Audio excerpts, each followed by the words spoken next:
spread the word this interview because like touchdowns and tangents.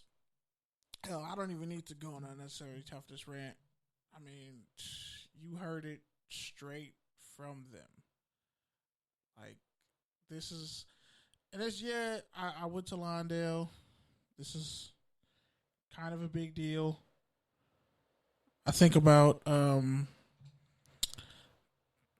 the fact that I'm literally the station we're at, like we right next to Lawndale High School. I remember when all the 300 buildings, they had the small little white buildings.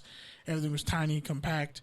And the fact that they have progressed into being state champions, doing all this with, honestly, in my opinion, piss poor and terrible equipment.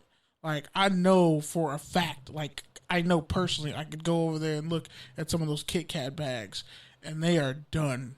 Like, they were torn up and messed up and holy when I went there. Those sled bags, the 5-man sled, probably still broken.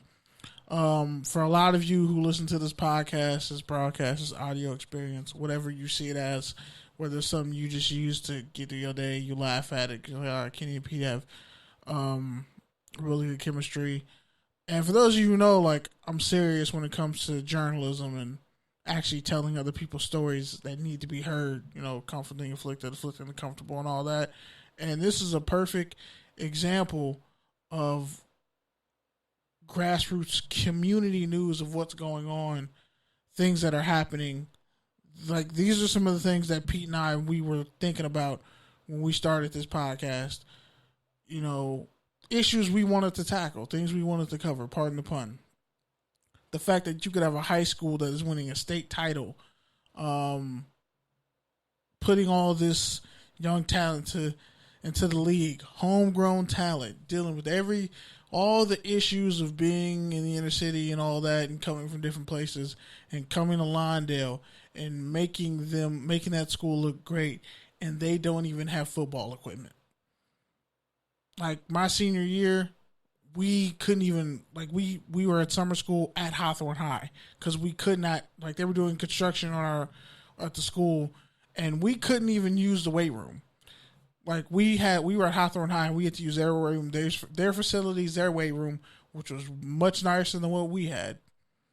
And I hope everyone who's listening to this, I want you to go back. I mean, obviously, the beginning, first 20 minutes was hilarious. Shout out to Pete and ABJ. And that also feeds into a deeper conversation that we have about, you know, journalism and is it just one huge rat race. I'm not at ABJ right now. I'm a member, but I had other things to do at work. I felt like in my heart this was where I needed to be doing that interview last week. And I'm glad all y'all could hear it. I hope you spread it to every person you know who has kids and wants them to play football and understand that they need to understand that this is a business, like, of football, sports, all that. Your school could win all this money. Your school could win all these games and win state, but do you even have the resources for the kids for when that team that gets you there leaves? And yeah, put some pressure on your local lawmakers, your local, you know, politicians, for when it's just convenient to say, yeah, well, we got these guys and they're winning state. You know, how about you say, well, what money are you allocating to the program? And there's plenty of people in the South Bay. You probably know somebody whose kid wants to play football, and you should be looking at it. You should be heeding the words of what the coaches said. Are there schools trying to recruit your kid to come to a school they're probably not going to play at? Rich schools do that. But all in all said and done, hope y'all really enjoyed the interview. Hope you really take time to process what they were really saying. That's a young, incredibly bright, and incredibly impressive group of young men. I don't call young black men articulate because that's just like oxygen. I know you're articulate.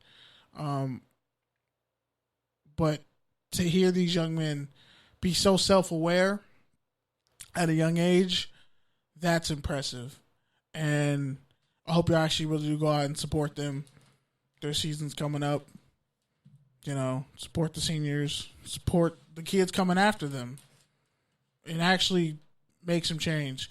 Hopefully the Chargers or, the Rams donate some money to their program, a team that actually won a state title and truly needs it.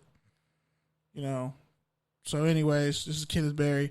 Touchdowns and Tangents. Pete will be back next week. Serves out of the country because I'm pretty sure she may or may not be a government agent. I don't know. City Girls lost. That's all I know. And she tried to slander me on Twitter, but you lost. City Girls lost. Anyway, the 3rd year anniversary of Touchdowns and Tangents is coming up, September 24th. Also, September 14th, Good News Showcase is going down. All the shows are going to get together. It's going to be fun. I'm excited. Doing a lot of dope stuff. And on my behalf, I just want to say thank y'all for listening, supporting us. Hope you enjoy this. Again, replay it everywhere, not just for the sake because it's a great episode, but really I want you to listen to those young men and to those coaches and understand that this could probably be happening in your neighborhood. Like gentrification, financial hardships, that affects everyone anywhere. And people like to look at sports as an escape, but they don't understand that sports, you need money too. So, again, thank you for listening and being active listeners, participants, whatever. Hope you have a great night. Peace. Are you tired of the same old sports media? Are you tired of hot takes, arguments, and questions that are just completely off base? Luckily, we have something for you. Touchdowns and Tangents. Of the people, for the people, by people who care about the culture and all concise commentary.